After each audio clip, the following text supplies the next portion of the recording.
নমস্কার বন্ধুরা। মহাভারতের যুদ্ধ ছিল ধর্ম ও অধর্মের লড়াই, কিন্তু এই যুদ্ধের শেষে এমন এক ঘটনা ঘটেছিল যা স্বয়ং ভগবান শ্রীকৃষ্ণের মৃত্যুর কারণ হয়ে দাঁড়ায়। আমরা সবাই জানি কুরুক্ষেত্রের যুদ্ধে পাণ্ডবরা জয়ী হয়েছিলেন, কিন্তু আপনারা কি জানেন যুদ্ধের পর কৌরব মাতা গান্ধারী কেন শ্রীকৃষ্ণকে এক ভয়ানক অভিশাপ দিয়েছিলেন? কি ছিল সেই অভিশাপ, আর শ্রীকৃষ্ণই বা কেন হাসি মুখে সেই অভিশাপ গ্রহণ করেছিলেন? আজকের ভিডিওতে আমরা জানব মহাভারতের সেই অজানা ও লোমহর্ষক কাহিনী, তাই ভিডিওটি শেষ পর্যন্ত দেখতে থাকুন। কুরুক্ষেত্রের মহাযুদ্ধ শেষ হয়েছে। 18 দিন ব্যাপী এই রক্তক্ষয়ী সংগ্রামে কৌরবদের 100 ভাই এবং তাদের লক্ষ লক্ষ সৈন্য নিহত হয়েছে।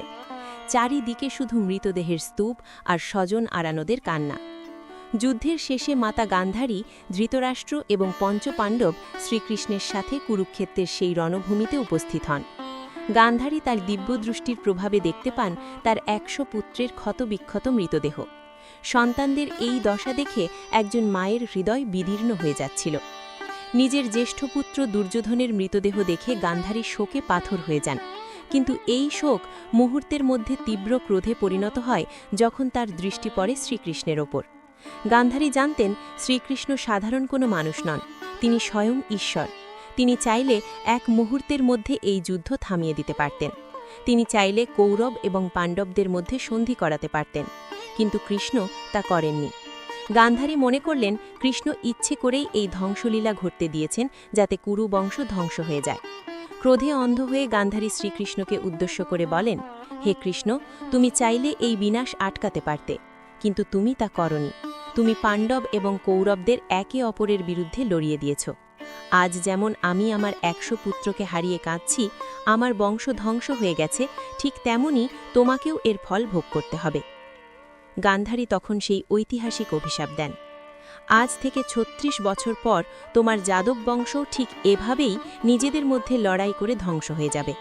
তোমার চোখের সামনে তোমার পুত্র, নাতি এবং সখারা নিহত হবে, কিন্তু তুমি তাদের বাঁচাতে পারবে না। আর তুমি, শ্রীকৃষ্ণ, তুমিও এক সাধারণ পশুর মতো একাকী অবস্থায় জঙ্গলে মৃত্যুবরণ করবে। কেউ তোমার পাশে থাকবে না।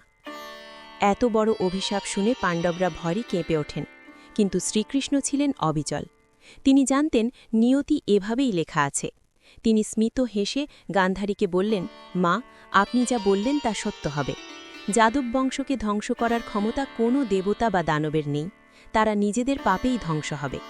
আপনার এই অভিশাপ শুধু সেই প্রক্রিয়াকে ত্বরান্বিত করল। আমি আপনার অভিশাপ গ্রহণ করলাম। বন্ধুরা, গান্ধারীর সেই অভিশাপ অক্ষরে অক্ষরে সত্যি হয়েছিল। কুরুক্ষেত্র যুদ্ধের 36 বছর পর প্রভাস তীর্থে যাদবরা মদ্যপান করে নিজেদের মধ্যে লড়াই করে ধ্বংস হয়ে যায়, এবং শ্রীকৃষ্ণ জরা নামক এক ব্যাধের তীরের আঘাতে নশ্বর দেহ ত্যাগ করেন।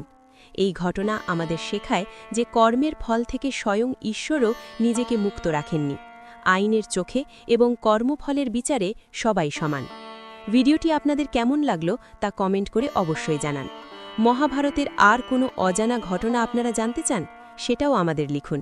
ভালো লাগলে লাইক ও শেয়ার করতে ভুলবেন না। দেখা হবে পরের ভিডিওতে। ধন্যবাদ।